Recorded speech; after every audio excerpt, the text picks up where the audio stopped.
በስመ አብ ወወልድ ወመንፈስ ቅዱስ አሐዱ አምላክ አሜን። በክርስቶስ ክርስቲያን፣ በወልድ ውልድ፣ በመንፈስ ቅዱስ መንፈሳን እየተባላችሁ አንድም እየተሰኛችሁ የእመቤታችን የቅድስት ድንግል ማርያም የቅዱሳን የጻድቃን የሰማዕታት ወዳጆች እንደምን ሰነበታችሁ? እንደምን እዚህ ሰዓት ደረሳችሁ? እዚች ቀን እዚች ሰዓት ላደረሰን ለልዑል እግዚአብሔር ስሙ የተመሰገነ። እንኳን ለእመቤታችን ለቅድስት ድንግል ማርያም ዓመታዊ ክብረ በዓል በሰላም በጤና ደረሳችሁ እንላለን። እንግዲህ ዛሬ በዓሉ የኅዳር ጽዮን ይባላል። እንግዲህ ጽዮን ማለት አምባ፣ መጠጊያ፣ መሸሸጊያ ማለት ነው። እንግዲህ ውድ አድማጮቻችን ይህንን ቪዲዮ ኮፒ ሼር እንድታደርጉ በእግዚአብሔር ስም እንጠይቃችኋለን። ለሚሰሙት እንድታዳርሱልን፣ ላልሰሙትም እንድታዳርሱልን በእግዚአብሔር ስም እንጠይቃችኋለን። ውድ አድማጮቻችን እንኳን ለእመቤታችን ክብረ በዓል በሰላም በጤና ደረሳችሁ እያልን በድጋሚ እንላችኋለን ማለት ነው። ስለዚህ እንደ መግቢያ ላይ እንዳልኳችሁ የኅዳር ጽዮን ማርያምን እናከብራለን። ቅድስት ቤተ ክርስቲያናችን እንግዲህ ከምታከብራቸው በዓላቶች ከእመቤታችን 33 በዓላቶች መካከል አንደኛው ይህ ጽዮን ማርያም በዓል ማለት ነው። እንዲህ በድጋሚ እንግዲህ ጽዮን ማለት አምባ፣ መጠጊያ፣ መሸሸጊያ ማለት ነው። እመቤታችን ለእኛ ለሁላችን መሸሸጊያችን፣ አምባችን፣ መጠጊያችን ስለሆነች ማለት ነው። ለኃጥአን ሁሉ ተስፋችን ስለሆነች የገነት መግቢያ በራችን ስለሆነች እመቤታችንን አምባ፣ መጠጊያ፣ መሸሸጊያ እናደርጋታለን። መዝሙረኛ ዳዊት ጽዮንን ከበን እንዘምራለን እንላለን እንዳለ ሁሉ እኛም በዓሏን በቤተ ክርስቲያን ተገኝተን ሰብሰብ ብለን በእልልታ በሆታ በከበሮ እናከብራለን ማለት ነው። እንግዲህ እመቤታችን ለእኛ ለፍጥረታት ሁሉ ምን የሆነች ነች? የምናከብራት የምንወዳት ከምናችን በላይ ልቅ አድርገን በፍቅር የምንወዳት እናታችን ነች። ለእኛ ለኢትዮጵያውያን ደግሞ የአስራት እናታችን ስለሆነች እኛ ለእሱ የአስራት ልጆች ስለሆንን በዚህ ምክንያት እመቤታችንን እንወዳለን ማለት ነው። እመቤታችን ለዓለም ሁሉ ስትል ለኃጥአን ሁሉ ስትል መታለቅስ እናት ነች፣ ሩሩ እናት ነች። ስለዚህ የእሷን በዓል ማክበር ይገባናል። ተሰባስበን በእልልታ በሆታ እናከብራለን ማለት ነው። ጠላት ዲያብሎስ እመቤታችን ስትከበር አይወድም። ስለዚህ በይበልጥ ቤቷ ተገኝተን ስናከብረው ወሽመጡ ቁርጥ ይላል ማለት ነው። ስለዚህ እመቤታችንን በዓሏን እንድናከብር የእግዚአብሔር መልካም ፈቃድ ይሁንልን ማለት ነው። እንግዲህ እመቤታችን ኅዳር ጽዮንን የምናከብረው ለምንድን ነው ሲባል አንደኛ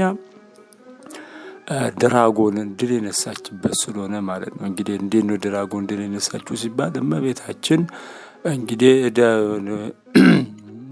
ጽዮን ማርያም ሙሴ ከጻፋት በኋላ የመጀመሪያው እግዚአብሔር ጽፎ የሰጠውን ለእስራኤሎች ቢያናድዱት ምድር ላይ ቢወረውሩ ምድር ተከፍቶ ታቦቷ እንደተዋጠች ሕዝበ እስራኤል ግማሾቹ እንደተዋጡ ታሪክ ይናገራል ነው። ስለዚህ ሙሴ በእጁ የጻፋት እግዚአብሔር እየነገረው የእሷ ባል እስራኤላኖች በፍልስጤም ቀኝ እጅ ተይዞ ስለነበረ በዛ ምክንያት ታቦተ ጽዮንን ማርከው ወስዷት ነበርና ይህ ታሪክ በይፈልጥ በመጽሐፍ ቅዱስ ታሪክ ላይ ይገኛል ማለት። እናንተም ገብታችሁ ይህንን ታሪክ እንድታነቡ በእግዚአብሔር ስም እንጠይቃችኋለን ማለት ነው። ስለዚህ ይህ ታሪክ ታቦተ ጽዮን ፍልስጤሞች ማርከው ወስደው ከድራጎን ስር ቢያስቀምጧት ድራጎንን ገልብጣ ከላዩ ላይ ተቀምጣ ከአንድም ሁለቴም ሶስቴ እንደዚህ አድርጓት በሶስተኛው ድራጎንን ስብርብሩን አውጥታ ላዩ ላይ ብትቀመጥ እችንስ እኛ ጋር ብዙ ነገር ታመጣብናለች ብለው በጊደሮች አድርገው ወደ ኢየሩሳሌም እንደላኳት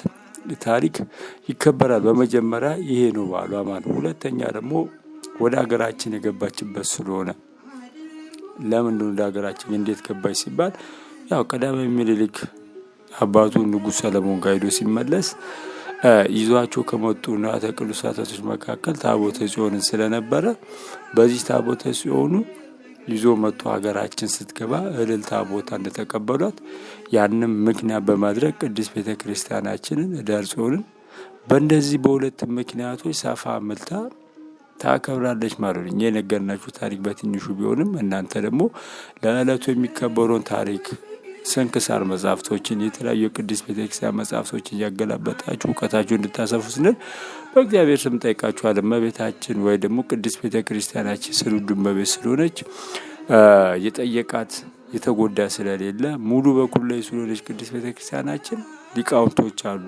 መጽሐፍቶች አሉ፣ አባቶቻችን አሉ። እነሱ ዝርግር ቁጭ ብለን ማወቅ እንችላለን፣ መማርም እንችላለን ማለት። በይበልጥ እንግዲህ እመቤታችን በይበልጥ እናከብራታለን።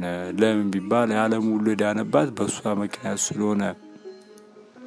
ለምንድን ነው ሲባል እመቤታችን ብዙ ምክንያቶች አሉ። ለእኛ የድነት እናታችን የገነት መግቢያ በራችን ስለሆነች እንግዲህ በእንደዚህ ምክንያት እመቤታችንን በብዙ ምክንያት እንወዳታለን። ጠላት ዲያብሎስ ግን ኩም ድርቅ ይላታል። ለምን ቢባል በእሷ ምክንያት ስለሆነ ጭንቅላቱ የተመታው የተቀጠቀጠው። ለምን ቢባል አምላካችን ኢየሱስ የእሷን ስጋ ለብሶ በመልተ መስቀል ተሰቅሎ በመስቀል ጭንቅላቱን ቀጥቅጦ ግራጅ በታች የጣለልን የእሷን ስጋ ለብሶ ስለሆነ ማለት ነው። ስለዚህ ይህንን በዓል ስናከብር የታመሙትን እየጠየቀን የታሰሩትንም በየሄዱበት በያሉበት ጸሎት እያደረግን የተለያየ ነገሮችን እያደረግን የእመቤታችንን በዓል እያከበር መልካም ስራ እየሰራን በይህንን ዓመታዊ ክብረ በዓላችን በጸጋ በፍቅር እንድናከብር እግዚአብሔር ይርዳል። እንግዲህ ቅድስት ቤተ ክርስቲያናችን ዘንድ ባለችበት ጊዜ የመከራ የሰቃይ ጊዜ ነው። ክርስቲያን ወንድሞቻችን በሚታረዱበት፣ እህት ወንድሞቻችን የሚሰደዱበት፣ አንገታቸው ላይ ማተብ ካለ አንገታቸውን የሚቆረጥበት ስለሆነ ይህንን ከኛ እንዲርቅልን ለሞቱትም እየጸለየን የሞቱትን ነፍሳቸውን ይማርልን እያለን ሀገራችንንም ሰላም፣ ፍቅር፣ አንድነት ያርግልን እያለን ባህሉን የሰላም የጤና ያርግልን እያለን ከቁጥር ሳንጎል ለዓመቱ በሰላም በጤና ያደርስልን እያለን ምን የምንልበት ነው የምናከብረው በዓል ነው ማለት ነው። ለዓመቱ ያደርሰን ከቁጥር ሳንጎል እያለን። ስለዚህ እመቤታችንን በዓሏን ስናከብር የታረዘ እየጠየቀን አቅማችንን በፈቀደ መጠን እየረዳን ቢሆን ይመረጣል ማለት ነው። ስለዚህ ይህን እንደዚህ እንድናደርግ የእግዚአብሔር መልካም ፈቃድ ይሁንልን። የእመቤታችን ምልጃ አይለየን። የቅዱሳን ተራዳኢነት ከኛ ጋር ይሁን። የቅዱሳን መላእክት አማላጅነት ከኛ ጋር ይሁንልን። የእግዚአብሔር ቸርነት፣ የእመቤታችን ምልጃና ጸሎት፣ የቅዱሳን አባቶቻችን የቅዱሳን ሐዋርያት ጸሎትና ምልጃቸው፣ ፍቅርና አንድነታቸው፣ የመስቀሉ አንድነት ከኛ ጋር እንዲሆንልን የእግዚአብሔር መልካም ፈቃድ ይሁንልን። ፕሮግራማችንን ጨርሰናል። ወስብሐት ለእግዚአብሔር።